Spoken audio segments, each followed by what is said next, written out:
Thank you. For those unfamiliar, C.A.R.P Saskatchewan is part of Canada's largest advocacy organization for older adults.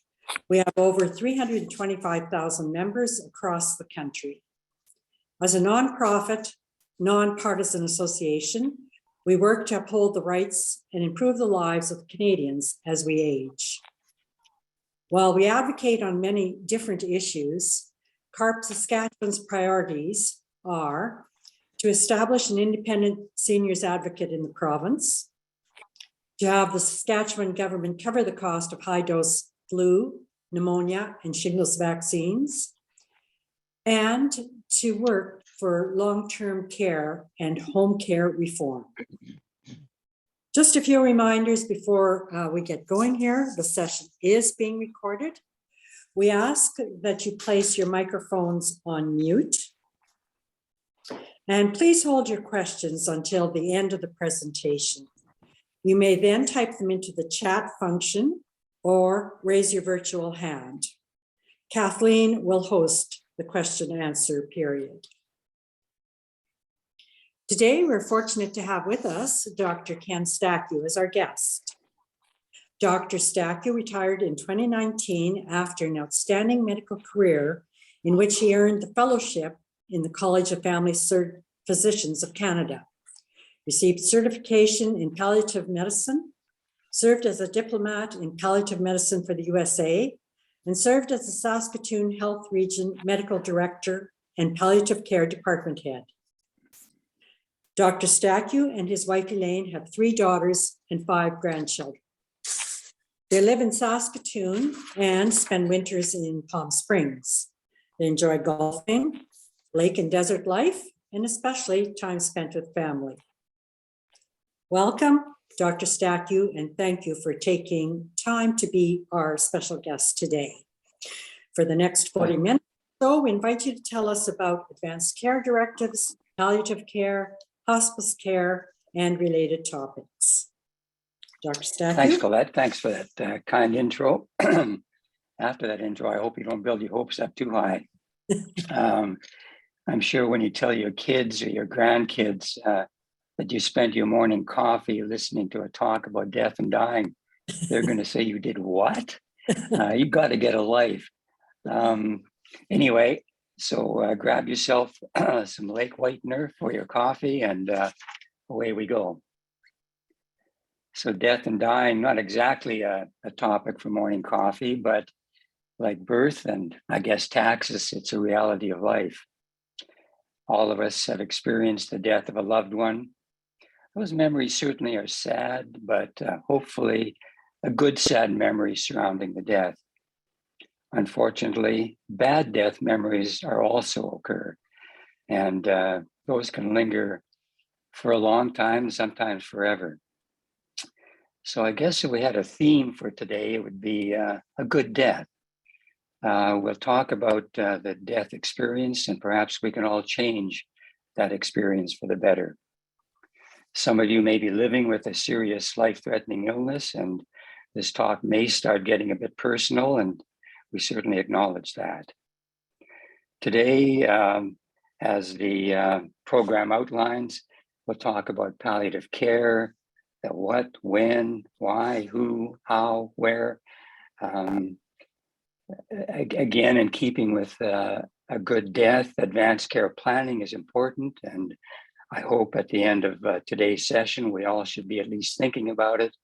I'm sure some of you are well ahead of the curve and have already done something active about it.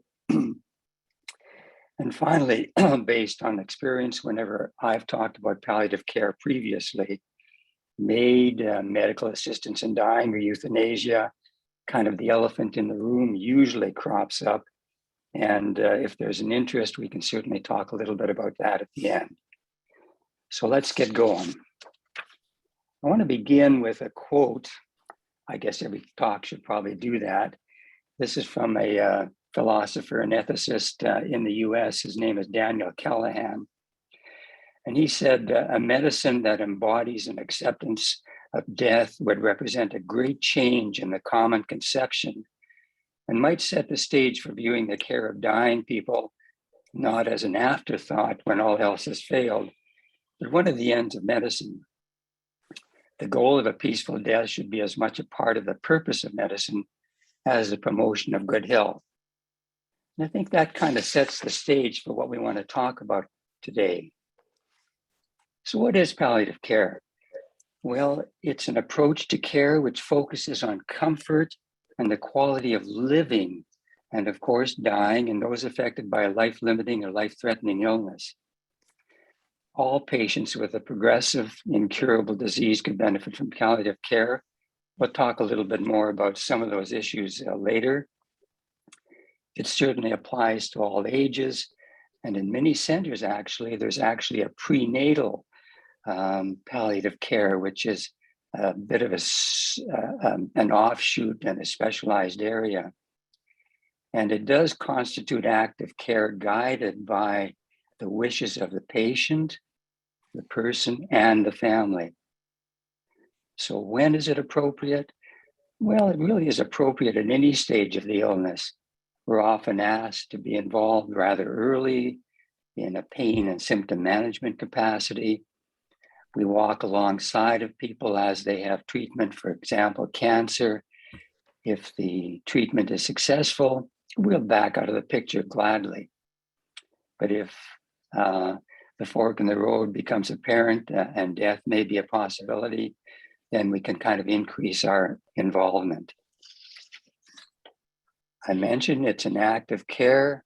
It provides attention to the control of pain and other symptoms, but it's also supporting emotional and spiritual and cultural needs, all the while trying to maximize functional status. And this isn't a one pony show. It's not a one person show. It can only be accomplished really nicely through a team approach. Healthcare professionals, doctors, nurses, pharmacists. I've been fortunate to work with music therapists and art therapists. Faith community is obviously very important. Just as a little offshoot, I just want to mention one of our artists had grandchildren draw little pictures on ceiling tiles, and then we placed the tiles in our palliative care unit in the ceiling so that grandma, grandpa, mom, dad, when they're lying in bed, can kind of see the tile. And of course, after death, the grandchild takes that tile home as a lasting memory. Just a little offshoot to try to improve the death experience a bit. And I would be remiss if I didn't acknowledge the tremendous support of volunteers. The system and palliative care in general would not run without volunteers. And I guess if I were to make a suggestion to all of you and all of us as we retire, if we're looking to kind of do something in our retirement, volunteering in palliative care can be a very rewarding experience. You don't need any special talents. There's a little bit of an orientation program to the do's and don'ts of what volunteerism is all about, but it can be very rewarding. You probably, those of you in Saskatoon and perhaps Regina, we have a Prairie Hospice Society in Saskatoon that basically is run by volunteers and is a tremendous support for those people in the Saskatoon area needing palliative care. So the origins of palliative care date back to the 1600s in France, and hospice actually in those days was basically providing a place for travelers. In 1905, the Irish Sisters of Charity founded St. Joseph's Hospice in London, and Dame Cicely Saunders, who became Dr. Cicely Saunders, was instrumental in kind of getting the modern palliative and hospice movement going.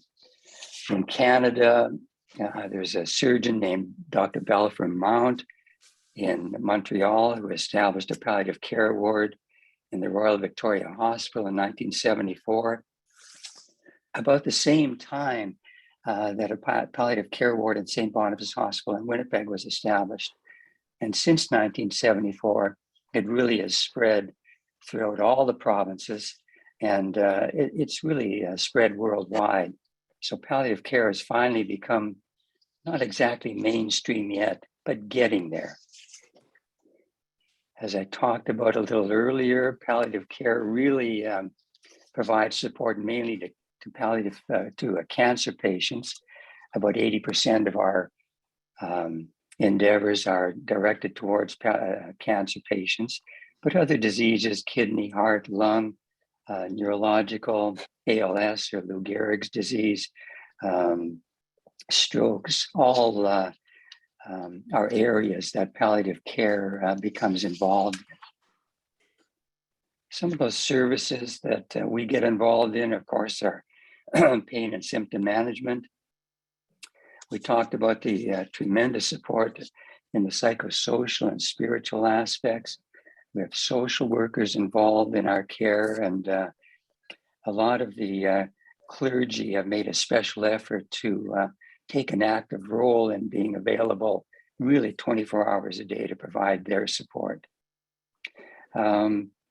Also, following death, bereavement becomes a significant area of involvement that unfortunately is a bit lacking. When the loved one dies, often it's a single spouse. You know, our families are becoming fairly nuclear, only one or two members rather than 12 or 13 or 14 or 15 like they used to be. And so the single spouse needs a lot of support in the bereavement area. And I wish that could be ramped up a little bit more. We also get involved in education. In my particular area, it's of course to doctors and nurses.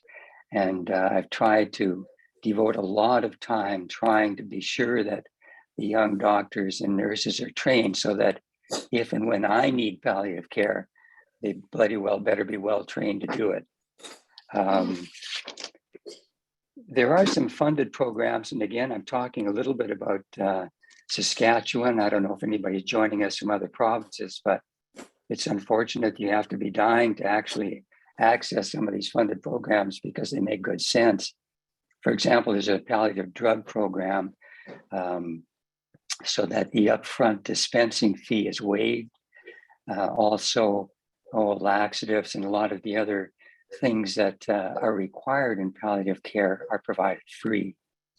There's a palliative supply program for incontinence products and a few specialized areas like that are provided. Oxygen is provided free. And actually, even in long-term care, a lot of the long-term care fees can be waived in the palliative care program.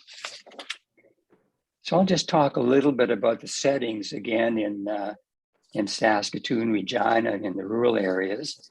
I think all of this applies to other provinces too. And maybe at this point, I'll talk a little bit about hospice versus palliative care because part of the introduction was to talk a little bit about hospice versus palliative care. And quite honestly, they really are almost synonymous. Whenever people speak about hospice, it just seems that it's palliative care used as the common lingo. In reality, in Canada, hospice really refers to a freestanding building where palliative care is provided. In the United States, hospice is sort of a billing area. There's Medicare, Medicaid, and then those that qualify for palliative care get funded under a hospice program. So there's the kind of the subtle differences between hospice and palliative care, but in reality, hospice and palliative care are the same thing. In Saskatoon, we have a 12-bed palliative care unit at St. Paul's Hospital. This is really an acute care area for people requiring rather significant pain or symptom management, or just cannot continue to manage at home with a single or a sole care provider that often tires out, and then there's no place else to go. Access into that unit usually is through your family doc or a care provider. We recently opened a 15-bed Glengarda Hospice in Saskatoon. This has been a valuable adjunct for kind of less acute palliative care, and it's provided a great asset to the whole palliative care program in the Saskatoon area. In Regina, there's a similar 10-bed palliative care unit at Pasqua Hospital, and then a William Booth hospice attached to one of the long-term care facilities. In Saskatoon and Regina, palliative care is also provided in the other hospitals. In Saskatoon, at City and RUH. And then in the long-term care community, there's a consultation team that goes out there. So wherever you are, hopefully you can access palliative care, at least in the urban centers. And then, of course, there's a tremendous palliative home care program, again, in the urban areas of Saskatoon and Regina. It's well run, and it provides support at any one time to between 200 or 300 people in the Saskatoon city. And I'm sure it's the same in Regina, and again, throughout the provinces in Canada and the other cities in the system. I'm sure it's the same. Once you get into the rural areas, things become a little bit more spread out and a little bit more iffy.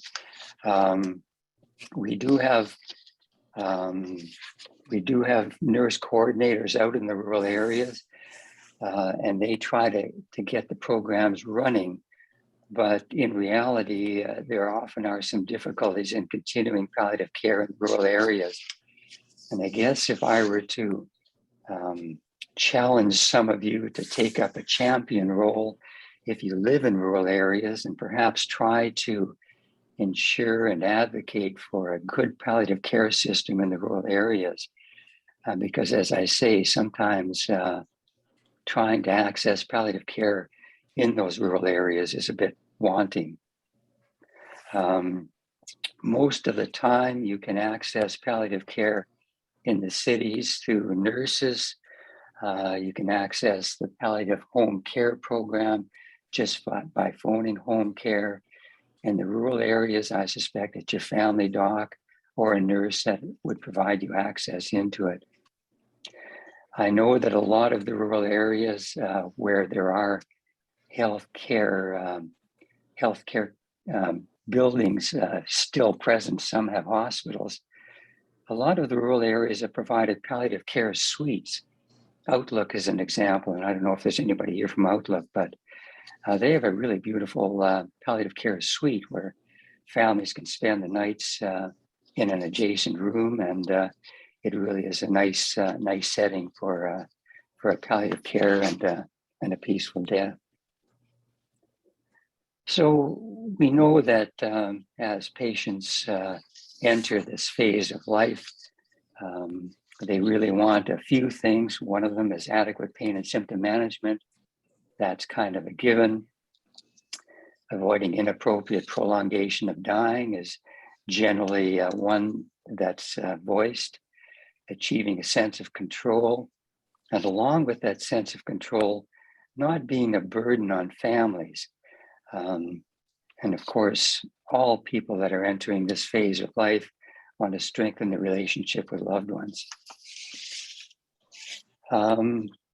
So there are a few issues and barriers, as we've talked about a little bit with the palliative care program. We mentioned a little bit about the rural areas in Canada.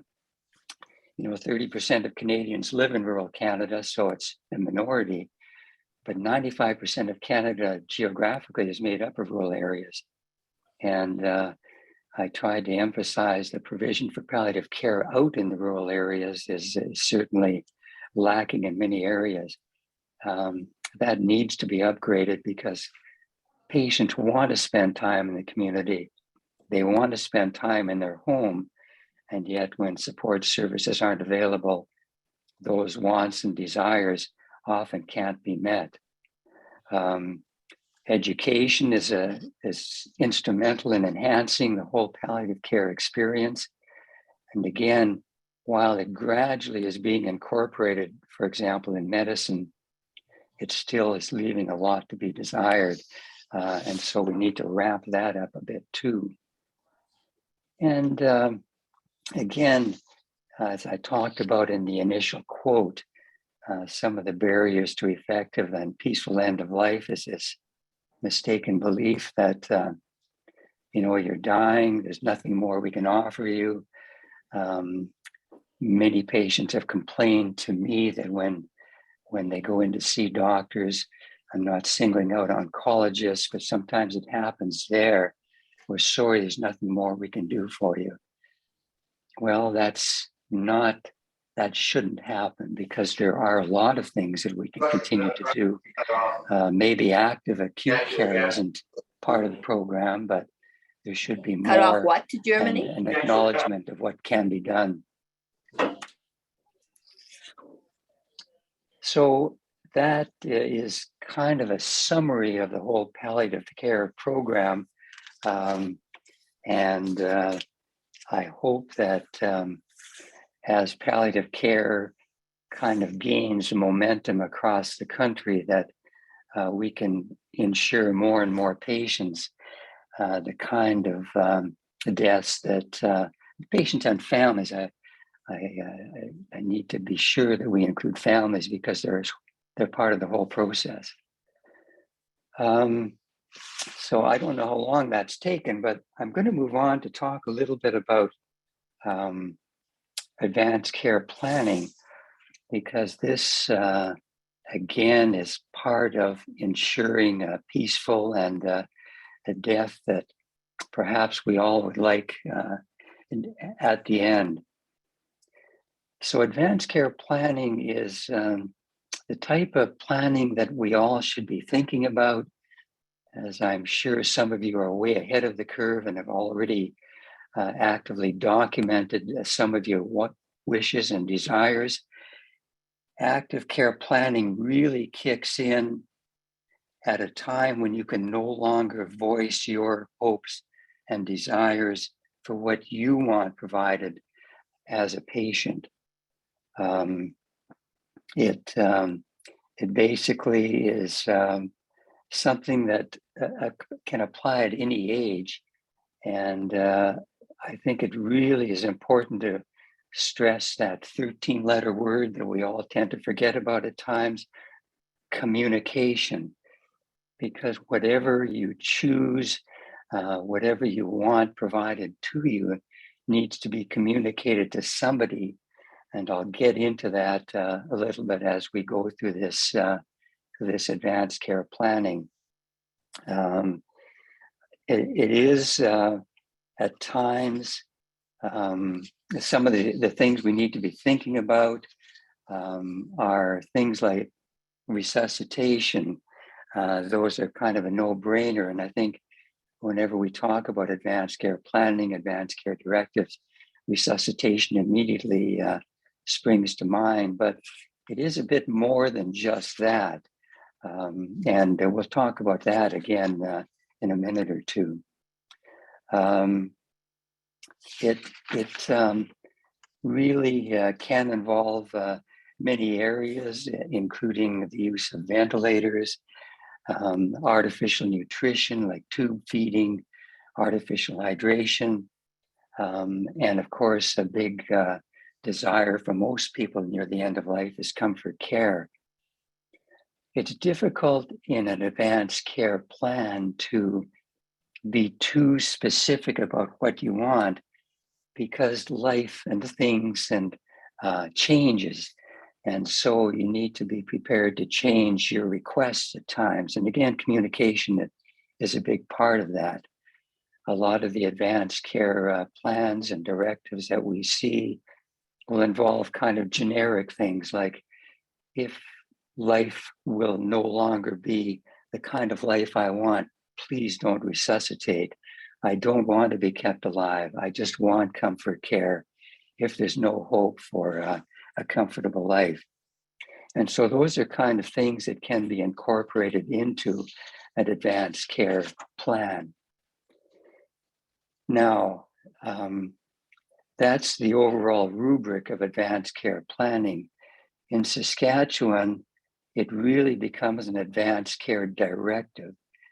This is a document that is usually signed and witnessed, and it becomes the law when you can't speak for your own wishes and desires near the end of life. And it is very, very important that somewhere along the line you indicate what you want, what you want.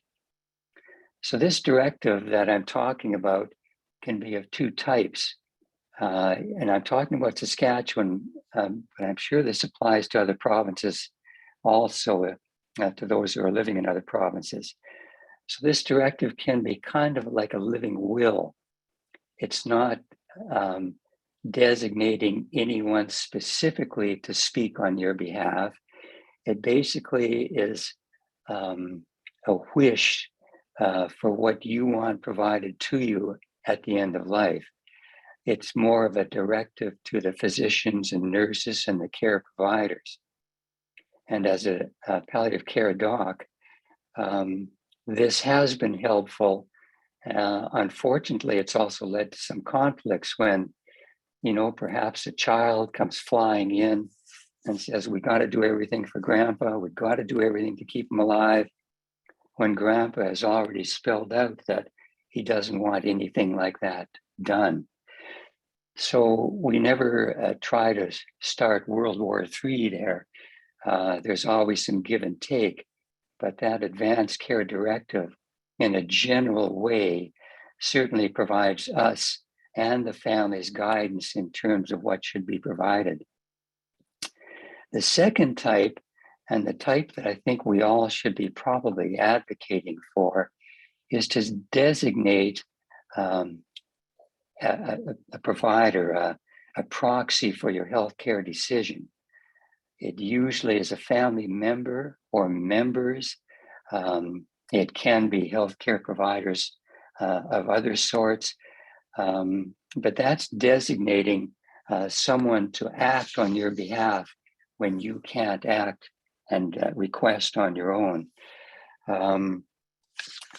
There's kind of two types of these proxies. There's some legal things associated with them. For example, they have to be 18 years of age or older. You want to be sure that they listen to you and will advocate on your behalf. You can list as many as you want, and you can actually have them act jointly. In other words, all of them need to reach a consensus to advance your care, or they can be in succession. So the first person will be asked to make a decision on your behalf. If he feels uncomfortable, then it moves on to the second person. That can become a bit cumbersome, but it certainly can work. But the appointing of that substitute decision maker or your proxy for healthcare decisions is a really important one. As I say, I'm sure a lot of you have already taken that leap forward and have already written that out. If you haven't, you should be thinking about it. I think if you talk to or consult your health authorities in your area, they all have advanced care planning, advanced care directives, whatever they're called in your area. They have a lot of information about them. There are all sorts of forms that you can pick up in Saskatoon. I know they're available at virtually every hospital and with the regional authority now. And I'm sure in other cities and villages and towns, there are a lot of these forms available. It's interesting, and I want to just mention what happens in Saskatchewan. Under the Healthcare Directives and Substitute Healthcare Decision Makers Act of 2015, kind of a cumbersome act. But if you have not prepared a directive, signed, sealed, and delivered, either this sort of healthcare directive indicating what you want done or designating an advanced a proxy for your healthcare decisions, the Act provides for a scheme of decision makers, and this is kind of a hierarchy of who makes the decision. So the first one on the list is a spouse or a person with whom you've had cohabitation for a significant period of time. So if you haven't declared a proxy for healthcare decision and you get to the stage where you cannot declare what you want, your spouse makes the decision on your behalf. Now, if you're separated but not divorced, that spouse still is your decision maker by law. If the separation was an amicable one, perhaps that decision she or he makes on your behalf is going to be okay. If the split was a little less amicable, well, you can see what rabbit hole that might go into. So again, just for the sake of clarity, it is important, I think, to prepare your advanced care directive. The hierarchy then proceeds down the way to an adult son or daughter, a parent or legal custodian, the adult brother or sister, and so on. And it's spelled out in the Act. So if I'm a healthcare provider, and I'm sure there are other perhaps doctors and nurses out there, preparing and having a healthcare directive to guide us in the care that you want is really important. Trying to chase down a spouse that lives in Hong Kong when you're in Saskatoon or Regina to see what decision they might make on your behalf is really a cumbersome process. Many times we just can't find them, and then it becomes really awkward. Healthcare providers like doctors can make decisions if there are no family members around. But again, you need 2 or 3 doctors to kind of make that decision. And delays like that are really frustrating for everyone. So again, in keeping with the theme of a good death, thinking a little bit about what you want in advance can make it the whole process a very smooth one. Again, talking a little bit about what you put in your advanced care directive regarding your goals of treatment. We talked a little bit about some of the specifics, but the generalities, I think, are the important things. You can communicate with your healthcare proxy some of the specific things, but most of the time they might get a bit medical. And so your healthcare proxy is probably going to turn to whoever is providing the care to provide some guidance in what they may mean. For example, you might say, I do not want antibiotics. Well, if you have a simple bladder infection as you're dying, that can be very uncomfortable. So not wanting an antibiotic maybe doesn't make too much sense all the time. And that's where your proxy can talk over with the doctor, and perhaps, some of these things can be amended a little bit, not to change the complexion of the healthcare directive, but to provide for more comfort care. We talked a little bit about the whole process of do not resuscitate. I don't want to be kept alive if there's no hope for a meaningful life at the end of all of this. Those are kind of things that are important to designate in your healthcare directive and advanced care directive. Once again, I'll leave this topic just sort of wide open like that. For more information, I think you should be contacting your health region to get the specifics of what's available. And from province to province, the terminology changes a little bit. So you need to be kind of tuned in to what's available and what's legal in your province. So I think that kind of covers, in essence, a lot of the things that that I wanted to talk about in palliative care, in healthcare directives, advanced care planning, trying to promote this whole concept of a peaceful death, and a death that that people want for themselves, along with their families.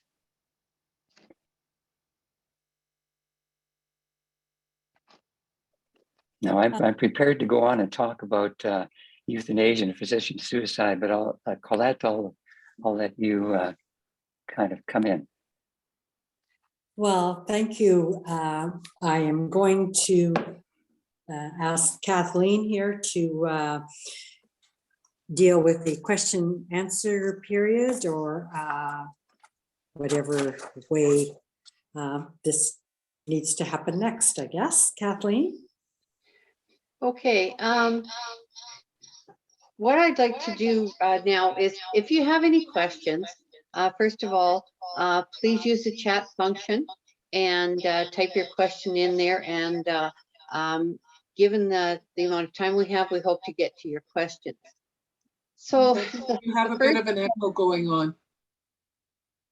Turn off one of the volumes on one of yours. Okay. Okay, I am going to. So while we're waiting for questions, do you want me just to touch a little bit about euthanasia, physician-assisted suicide, medical assistance in dying? There may be questions associated with that, and I can touch on that in the next few minutes. Okay, if you would, please. Okay, I'll do that. So again, the whole topic of death and dying is an uncomfortable one sometimes to talk about, but whenever I've talked about palliative care before, this elephant in the room, medical assistance in dying, is on everybody's mind a little bit, and perhaps I'll just clarify a few issues. So it became law in Canada in 2016. And I will tell you that the most recent statistic that I was able to glean was from 2020. I don't have 2021 yet. 7,500 people in Canada died with euthanasia, medical assistance in dying. That's in 7,500. That was in 2020. That was about a 50% rise from 2019. And I suspect in 2021, there may be, again, a significant jump forward. The law was amended in 2021, and I'll just touch on some of the subtle changes that occurred in 2021.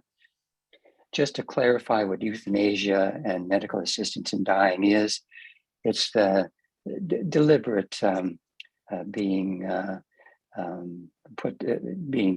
causing death, but the intent is, of course, the primary act of ending a person's life is taken with empathy and compassion, and of course, patients have to sign and agree to it before it can be done. There's also assisted suicide, which is legal in Canada. So giving prescriptions to persons, which they take at the end of life, often with the help of a family member. In 2016, you had to be facing imminent death. You also had to sign indicating that you wanted medical assistance in dying. There was a mandatory 10-day waiting period, which could be waived if there was the possibility that you would lose the ability to sign for euthanasia in the 10 days. Then you had to sign at the time of the death, of the medical assisted death. That was changed in 2021, so that death is no longer has to be imminent. It has to be foreseeable, but it can be quite a ways down the road.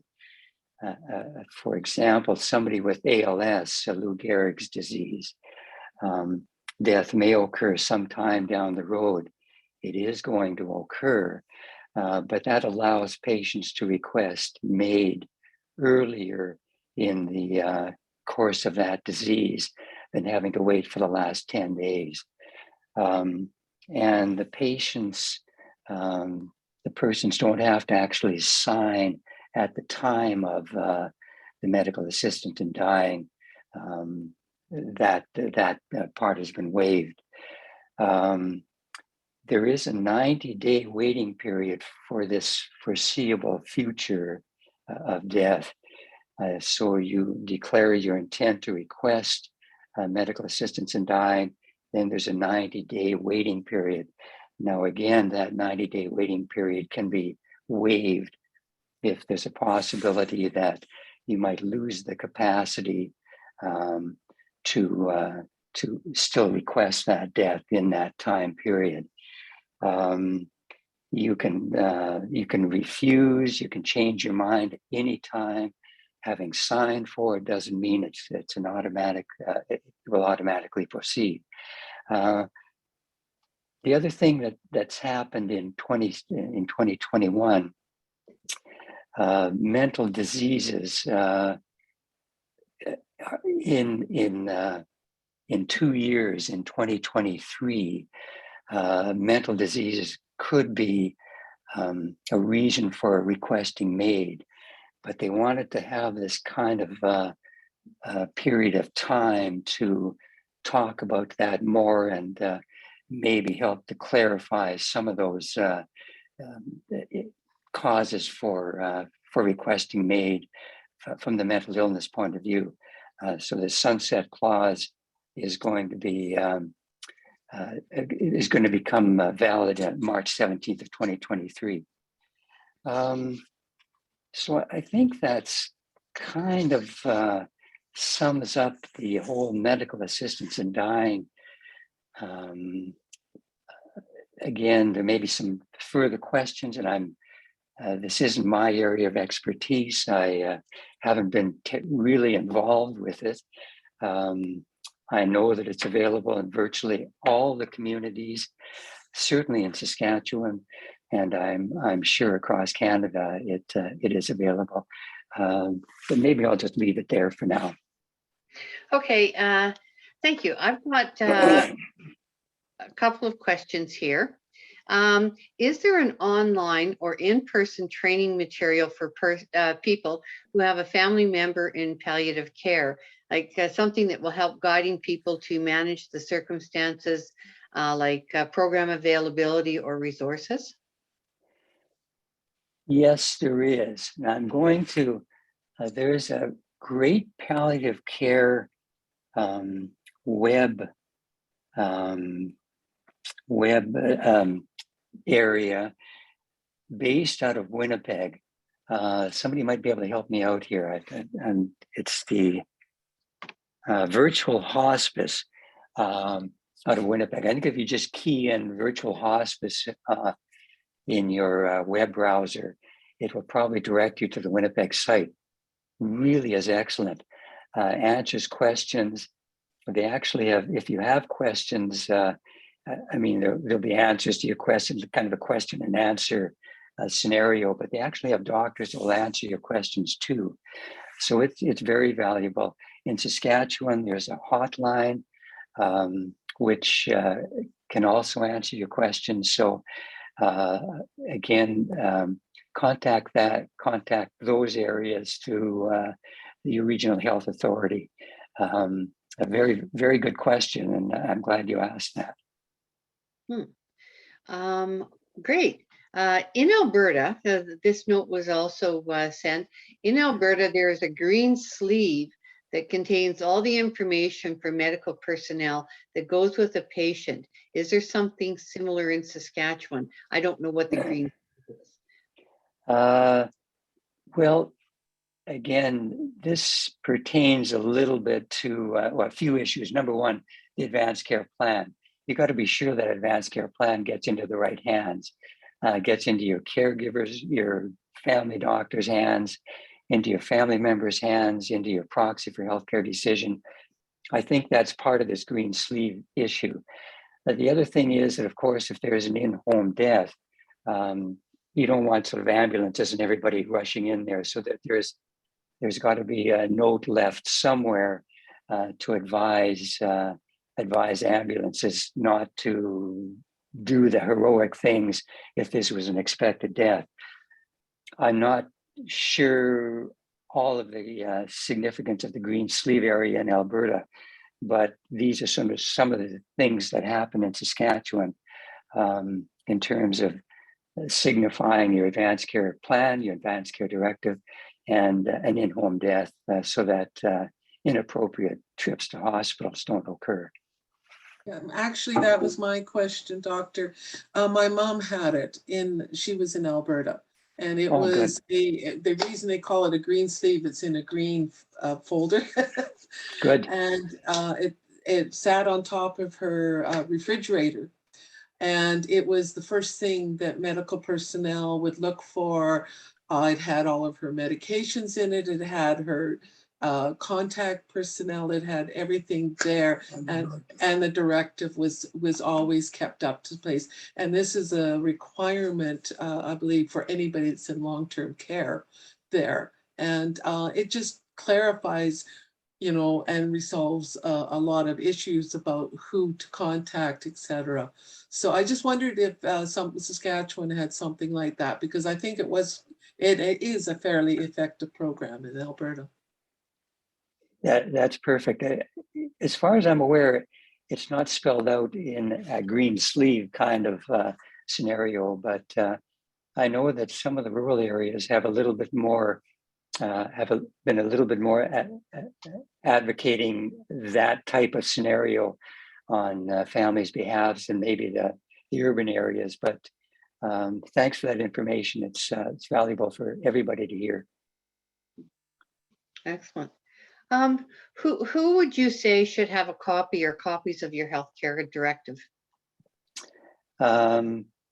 Virtually every family member should have one, especially the ones that are going to be making decisions on your behalf, number one.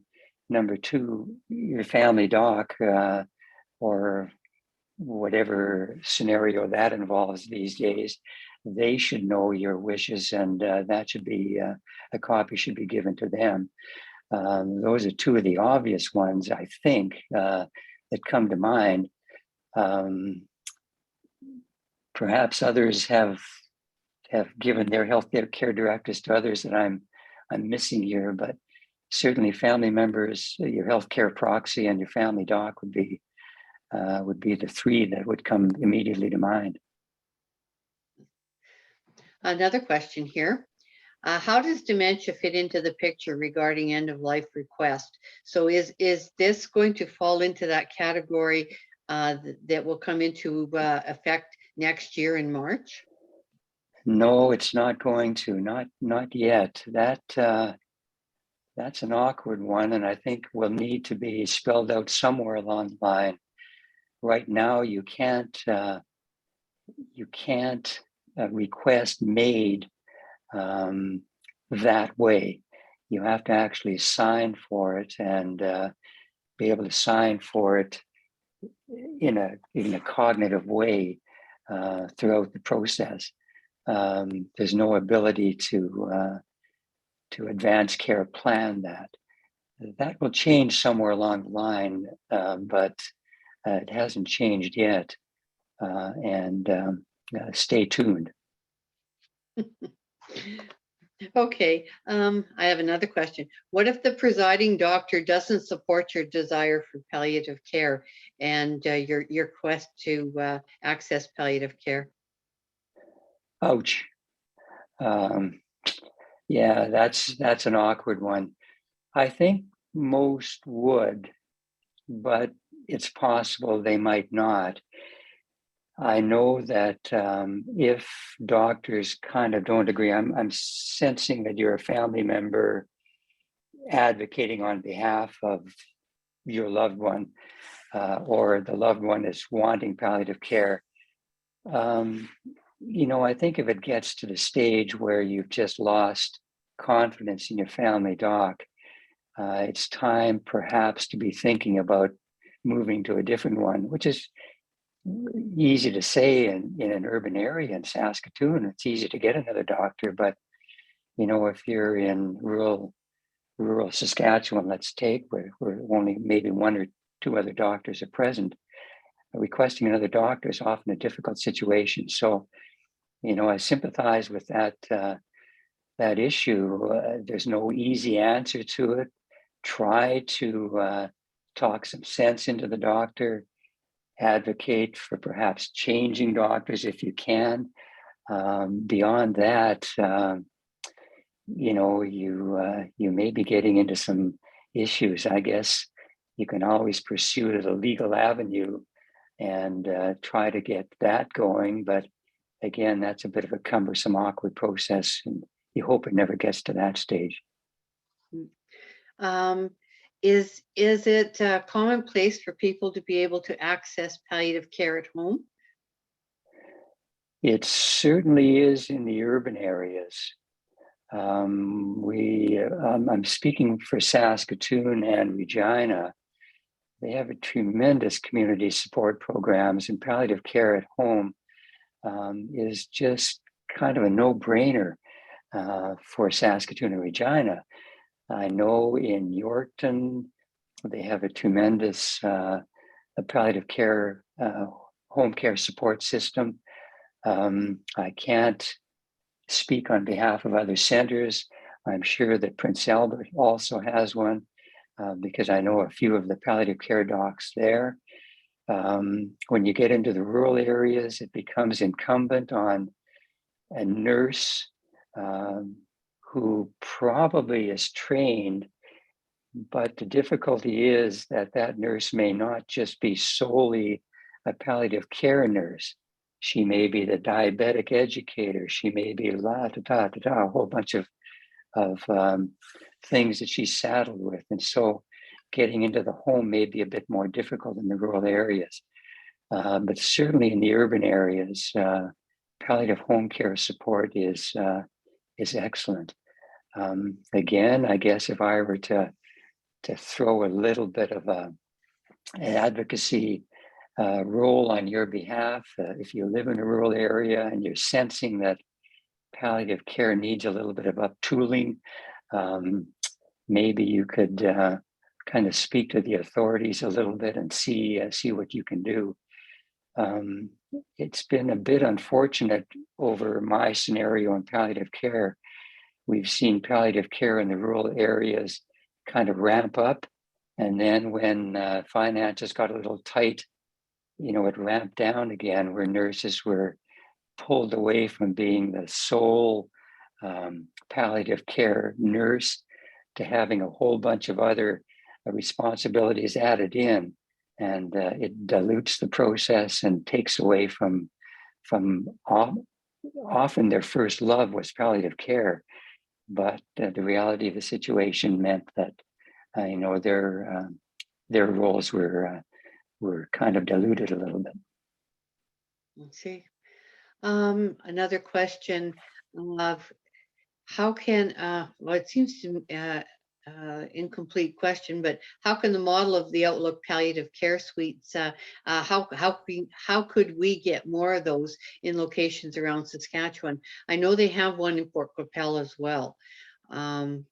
Good. Is there something that we as the public can do, or families, to get more of these in the rural area?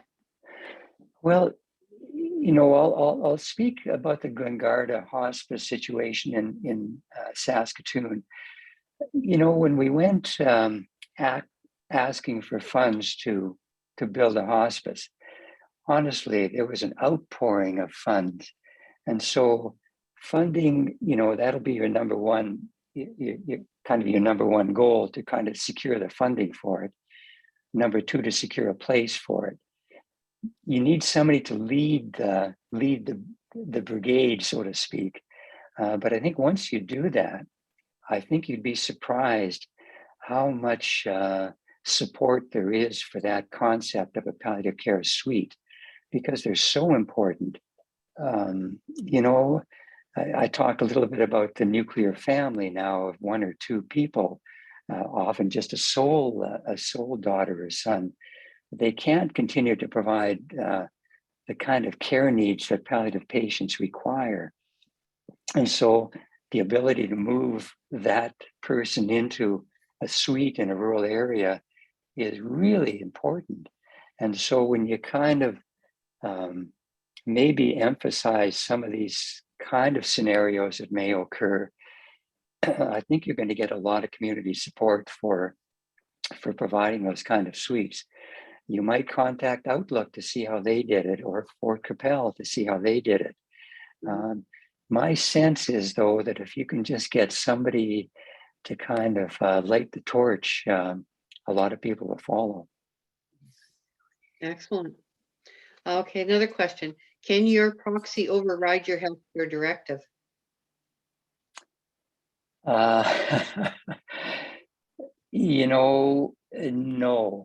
No, they can't. The healthcare directive, if it spells out a do not resuscitate, really can't do that.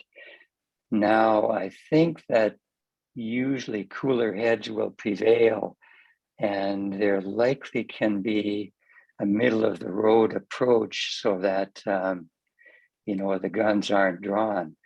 But from a legal point of view, and I stand to be corrected if there are lawyers out there, please correct me. But I really think your healthcare directive is the law, and the proxy must act on behalf of your healthcare directive. Could your doctor override, or your healthcare providers override your healthcare directive if they felt that it was inappropriate for your situation? I think if there were perhaps agreement from the family that some intervention from the medical point of view would be appropriate, that may be okay. But quite honestly, the doctor can't override the healthcare directive either. What's stated in the healthcare directive really is the law. Doctors have been sued for resuscitating patients, bringing them back when it was clearly spelled out they didn't want to be resuscitated. So I think, that's probably the most obvious scenario, the resuscitation part of it. There may be other little points that are a little more subtle, but again, most docs have to act on behalf of the healthcare directive. That is the law. Okay. Something that this is my own question, and something I've heard of from a number of different sources, is when your physician, and unfortunately it happens to be in rural most often, where your physician is not familiar with the definition of or what comfort care entails, and so restricts the medications that would actually provide a level of comfort when you're in the last stages of dying. So what are your options if your doctor doesn't want to give you enough medication to deal with the pain, because they have in their mind they're in a there are certain medical prescriptions for how much you could give to a person, and anything over and above that is not normal, so you wouldn't do that, and dangerous to do that. But in a palliative care, it might be very appropriate to give certain levels of medication. How do you deal with that when they simply will not give you adequate medication to deal with the pain associated with dying? You know, that really is a very good question, and not an uncommon scenario that I faced during my career. So number one, you need to call for help, and that help usually will be a nurse. Nurses have an uncanny way, if they have a good rapport with the doctor, to advocate on behalf of the patient and getting the medication they require. The doctors, the palliative care doctors in the urban centers of Saskatoon and Regina for sure, and certainly Prince Albert and perhaps other cities now, are happy to advise doctors on topics to do with medication delivering, side effects, appropriate doses, those sorts of things. And so the nurse can often phone the nurse coordinator on our palliative care unit in Regina or Saskatoon, and then get them to talk to the doctors, who can then phone the doctor in the rural area. So I think the important thing would be to be sure you call for help.